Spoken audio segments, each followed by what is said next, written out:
Bab 1087, kami tidak melakukan apapun, karena sudah merencanakan perjalanan. Jadi setiap hari Karina tinggal di rumah dan setelah pulih dia berencana untuk menggambar dan menyiapkan 2 manuskrip terbaru. Karena hubungan percintaan Daisy dan Gushen terungkap, lalu mereka kembali ke Kyoto.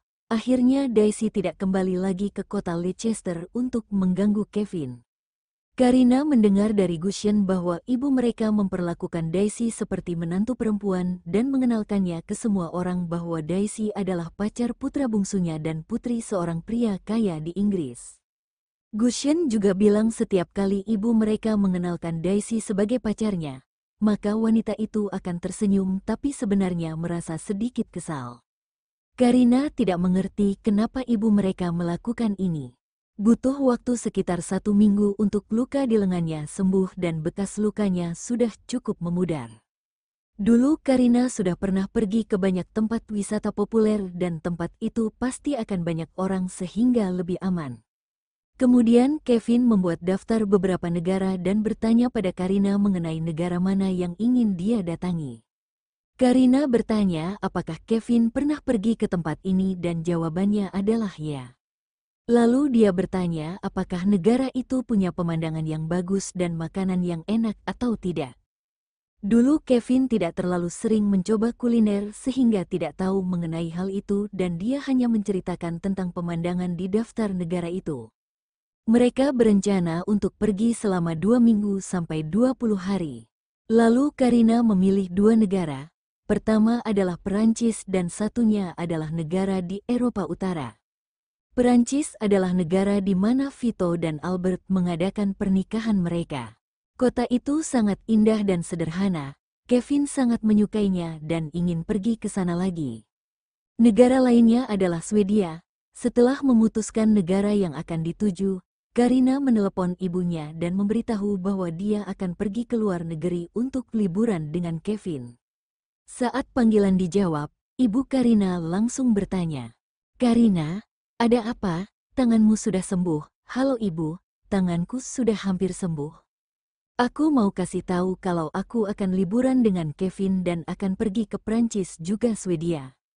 "Boleh, kan?" Karina bertanya dengan hati-hati. Karina hanya pernah bepergian dengan ayah dan kakaknya, tidak pernah dengan pria lain. "Boleh," ibu Karina langsung setuju. "Tapi Karina, jangan lupa untuk pakai pengaman ya." Karina terkejut dan bingung kenapa ibunya bisa berkata seperti itu dengan santai. "Ibu, kamu ngomong apa sih? Pengaman apa? Kevin dan aku cuma mau liburan. Liburan, liburan." Karina menekankan kata itu 3 kali. "Aku juga tahu kalau kamu mau liburan, tidak perlu disebut berulang kali." Ibu Karina sedikit kesal dan menjelaskan, "Kamu liburan dengan Kevin, memangnya pisah kamar?" "Iya. Kami akan pesan 2 kamar karena belum menikah," Karina menjawab dengan berani. Cik, ternyata kamu tahu ya kalau belum nikah?" Ibu Karina menyindirnya. "Memangnya aku tidak tahu kalau di kota Leicester kamu dan Kevin sudah tidur di kamar yang sama?" Tentu saja dia menyadari kalau mereka sudah tidur di kamar yang sama. Tapi putra bungsunya mengganggu mereka. Ibu Karina bukan orang kuno. Selain itu putrinya juga sudah berusia lebih dari 20 dan sudah dewasa. Jadi dia tidak mau membatasi putrinya dan membiarkan putrinya bebas menentukan pilihan. Ibu Karina merasa kalau Kevin adalah orang yang dingin tapi baik hati. Lalu Kevin juga sudah melamar putrinya dan mereka pasti menikah. "Ibu, aku sama dia gak ngapa-ngapain kok," Karina menyangkal. Kecuali saat dia mabuk dan menggoda Kevin lebih dulu. Tapi akhirnya mereka juga tidak berhasil melakukannya. Lalu terakhir kali Karina memanfaatkan kesempatan untuk sedikit menggoda Kevin. Beberapa hari kemudian lengannya ditikam. Ibu Karina tentu saja tidak percaya dan mendengus, "Berhenti pura-pura deh. Kalian sudah sering tidur bareng, terus bilang gak ngapa-ngapain? Kamu berpikir bisa membodohiku dan berbohong kalau kalian cuma tidur bareng dan mengobrol? Atau Kevin tidak bisa melakukan itu?" Karina tidak tahu harus menjawab apa. Awalnya dia hanya ingin menelepon ibunya dan memberitahu bahwa dia akan liburan dengan Kevin. tapi kenapa ibunya malah membahas topik ini? Biasanya Kevin pakai pengaman atau minum obat. Aku kasih tahu ya, pil kontrasepsi terbaru tidak bahaya untuk wanita. Tapi tetap saja kamu tidak boleh minum pil. Oke, Ibu Karina mengingatkannya dengan serius. Pil kontrasepsi versi lama itu berbahaya untuk tubuh. Kalau minum beberapa dalam setahun maka bisa merusak endokrin tubuh dan menyebabkan kemandulan. Pil kontrasepsi terbaru sudah lebih bagus sehingga bisa diminum selama 20 hari. Lalu harus berhenti selama beberapa hari sebelum meminum lagi. Penggunaan jangka pendek itu bagus, tapi kalau jangka panjang akan menyebabkan efek samping yang lebih serius. Sekarang keadaan putrinya sangat sehat dan tidak perlu minum obat. Jadi lebih baik Kevin memakai pengaman supaya putrinya tidak perlu minum pil yang bisa merusak tubuhnya. Karina ingin mengatakan bahwa dia dan Kevin benar-benar tidak melakukan apapun. Tapi ibunya tidak akan percaya dan dia menahan diri. Iya ibu, aku gak akan minum pil dan pakai pengaman, Karina berkata dengan tidak berdaya. Baguslah kalau kamu tidak minum pil itu, Ibu Karina menghela nafas. Iya ibu, jangan khawatir. Aku bukan tipe orang yang lagi jatuh cinta dan jadi bodoh. Aku gak akan melakukan apapun demi seorang pria sampai mau menyakiti tubuhku, Karina meyakinkan ibunya dengan serius. Baguslah kalau kamu tahu itu, Ibu Karina berpikir sejenak dan bertanya, kapan rencananya kamu akan pergi? Beberapa hari lagi, Senin minggu depan, jawab Karina. Diam-diam dia menghela nafas karena ibunya berhenti membahas tentang itu. Kalau tidak dia benar-benar akan kewalahan. Ibunya berkata lagi, jangan lupa untuk bawa kondom. Soalnya ukuran luar negeri biasanya tidak cocok untuk orang Asia. Oke, Ibu, Karina memohon. Tolong berhenti bahas topik ini ya. Ibunya mungkin tidak merasakan apapun saat membahas hal ini. Karina hanya gadis muda yang baru berumur 24 tahun dan kenapa membicarakan hal ini padanya? Dia tidak terbiasa membahas hal ini dengan orang lain. Bahkan Karina juga tidak membahasnya dengan Lista. Tapi sekarang ibunya tiba-tiba membahas hal ini dan membuatnya merasa malu. Bab 1088. Jadi, kita menikah tahun depan. Ketika Ibu Karina mendengar ini, dia merasa kesal. Aku memberitahumu ini untuk kebaikanmu sendiri.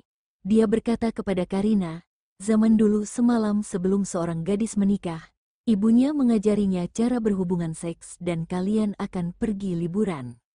Kalian berdua belum menikah dan harus pakai pengaman. Kamu harus nikah sebelum hamil. Kamu putri keluarga River dan setidaknya butuh waktu 6 bulan untuk persiapkan pernikahan. Kalau perutmu besar karena hamil, gak bagus kalau pakai gaun pengantin, kan? Karina berpikir dalam hati, kenapa sekarang ibunya malah membahas pakai pengaman supaya tidak hamil? Ibunya berpikir terlalu jauh. Bu, aku tahu, aku pasti akan bawa pengaman dan gak akan minum obat. Aku juga gak akan hamil sebelum nikah. Karina berpikir dan bertanya lagi, selain itu aku harus bawa apa lagi? Ibu Karina berkata, kamu telah bepergian ke luar negeri berkali-kali. Tapi gak tahu mau bawa apa. Oke, aku kasih tahu, aku mengerti. Karina menjawab dengan suara rendah. Ngomong-ngomong, kapan kamu dan Kevin berencana untuk menikah? Sudahkah kamu memikirkannya? Ibu Karina bertanya lagi. Lagi pula Kevin sudah melamar. Akhir tahun atau tahun depan, kata Karina. Tetapi dia merasa bahwa akhir tahun ini sepertinya sudah terlambat. Sekarang hampir bulan Juli, gaun pengantinmu harus dibuat secara khusus dan sepertinya gak bisa tahun ini. Tahun depan saja, jangan khawatir, saat kamu pergi dengan Kevin aku dan nenekmu akan cari tanggal pertunangan dan pernikahan. Kalian tunangan tahun ini dan nikah tahun depan, Ibu Karina membuat keputusan tegas. Keluarga River adalah keluarga yang kaya dan berkuasa di Kyoto, bahkan di negara El. Pernikahan putri satu-satunya di keluarga River harus diadakan dengan mewah. Oh, ya, Karina memikirkan sesuatu, dan kemudian berkata, ngomong-ngomong, Bu, Aku bisa membuat gaun pengantinku sendiri. Dia ingin desainer favoritnya, Giselle Anastasia, untuk membantunya merancang gaun pengantin modern dan gaun pengantin tradisional. Ibu Karina bertanya, gaun pengantin adat mana yang pernah kamu pikirkan? Yoh, aku sudah mendiskusikannya dengan Kevin sebelumnya, dan aku ingin meminta Giselle, seorang desainer dari perusahaan VSL, untuk membantu merancang 2 set gaun pengantin. 1 gaun pengantin modern dan 1 tradisional. Gimana menurutmu, Bu? Karina memberitahu ibunya dengan jujur. Melalui telepon, Ibu Karina berpikir sejenak. VSL ya, boleh kok. Lagian kamu yang akan menikah, dan lakukan apapun asalkan kamu bahagia. Meskipun VSL adalah brand mewah baru yang baru muncul dalam beberapa tahun terakhir, memang belum terlalu terkenal seperti brand mewah lainnya, tetapi masih cukup terkenal di kalangan kelas atas. Selain itu, desainer favorit putrinya adalah Giselle Anastasia. Dia percaya bahwa putrinya akan sangat senang saat menikahi orang yang dia cintai dan mengenakan gaun pengantin yang paling dia sukai. Memikirkannya membuat mata Ibu Karina berkaca-kaca. Tidak lama lagi putrinya yang berharga akan meninggalkannya dan punya keluarga kecil dengan pria lain. Karina dan ibunya berbicara di telepon selama lebih dari 1 jam mengenai liburan dan pernikahan. Setelah mengakhiri panggilan, Karina berlari ke dapur untuk mencari Kevin yang sedang memasak. Kevin, ibuku bilang kita menikah tahun depan. Ibumu bilang gitu? Kevin menoleh ke samping. Lalu bagaimana menurutmu? Karina tertegun sejenak sebelum dia menyadari apa yang dia maksud. Ternyata ada yang salah dengan ekspresinya. Jika ada masalah, dia salah paham. Jadi Karina menjelaskan dengan detail. Maksudnya ibuku bertanya kapan kita berencana untuk menikah. Lalu aku mengatakan akhir tahun atau tahun depan. Ibu bilang kalau tahun ini sudah terlambat, jadi kita tunangan tahun ini dan nikah tahun depan. Kevin berkata sambil tersenyum tipis. Oke, kamu bisa diskusikan gaun pengantin dengan Giselle. Jadi kita akan menikah tahun depan? Karina menatapnya sambil tersenyum dan bertanya dengan sedikit malu-malu. Ya, Kevin mengangguk. Aku akan menghubungi Giselle. Setelah Karina selesai berbicara, dia berbalik dan meninggalkan dapur berniat menghubungi Giselle untuk membahas gaun pengantin.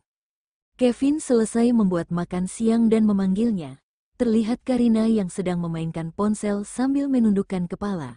Mungkin dia sedang mengobrol dengan Giselle. Karina, makan dulu, tunggu 2 menit, kamu makan dulu, kata Karina tanpa mengangkat kepalanya. Kevin menyiapkan piring, berjalan ke sisinya, dan melihat chatnya dengan Giselle. Dia memakai bahasa Jerman. Bahasa Jerman yang dia kirim ke Giselle memiliki banyak kalimat yang buruk, tapi Kevin langsung memahaminya. Karina, apa kamu tidak bisa bahasa Jerman? Tanyanya. Aku tidak tahu. Aku bisa mempelajarinya. Karina memamerkan dengan bangga. Aku juga menginstal aplikasi terjemahan dan mengobrol dengan Giselle, itu mudah. Giselle bisa berbicara bahasa R, jadi kamu bisa bicara dengannya dengan bahasa itu, kata Kevin ringan. Karina sangat terkejut. Setengah menit berlalu, dia melompat dengan marah dan berteriak. Kenapa kamu tidak memberitahuku sebelumnya bahwa Giselle bisa berbicara bahasa negara R? Kamu buat aku ngobrol dengannya dengan bahasa Jerman. Aku gak pernah lihat ponselmu dan gak tahu kalau kamu ngobrol sama Giselle dalam bahasa Jerman. Kata Kevin polos. Lalu kenapa kamu berbicara bahasa Jerman kepada Giselle di depanku sebelumnya? Giselle bisa berbicara bahasa R, mengapa kamu tidak berbicara bahasa R pada waktu itu? Kamu bilang, apakah kamu memberitahu Giselle bahwa aku tidak mengerti bahasa Jerman? Kamu bohong ya? Karina bertanya dengan marah. Pria jahat ini membuatnya mengobrol lama dengan Giselle dalam bahasa Jerman yang buruk.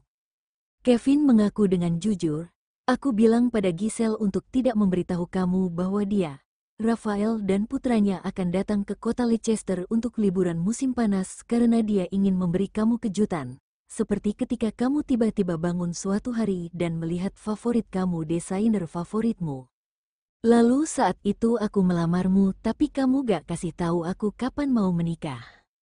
Jadi aku bilang pada Giselle untuk datang ke pernikahan kita dan ya ini rencanaku. Kevin tidak sabar untuk tahu kapan Karina mau menikah dengannya. Setelah mendengarkan penjelasannya, Karina tidak marah lagi. Kamu, jangan berpikir jika kamu mengatakan ini, aku akan memaafkanmu. Aku sangat marah sekarang. Ayo makan dulu. Kevin meraih tangannya dan berjalan menuju ruang makan. Aku marah. Karina menekankan. Kamu harus makan ketika kamu marah, katanya. Aku kenyang. Karina mendengus. Kevin berkata dengan tenang. Jika kamu kenyang, kamu tidak perlu makan ya. Tapi aku akan marah padamu, Karina. Sial, dia benar-benar marah kali ini. Pria menyebalkan ini tidak bisa membujuknya ya. Tidak bisakah dia mengatakan beberapa patah kata dan membujuknya? Saat sedang berpikir, Kevin tiba-tiba membungkuk dan mencium bibirnya. Kamu lagi kehabisan napas?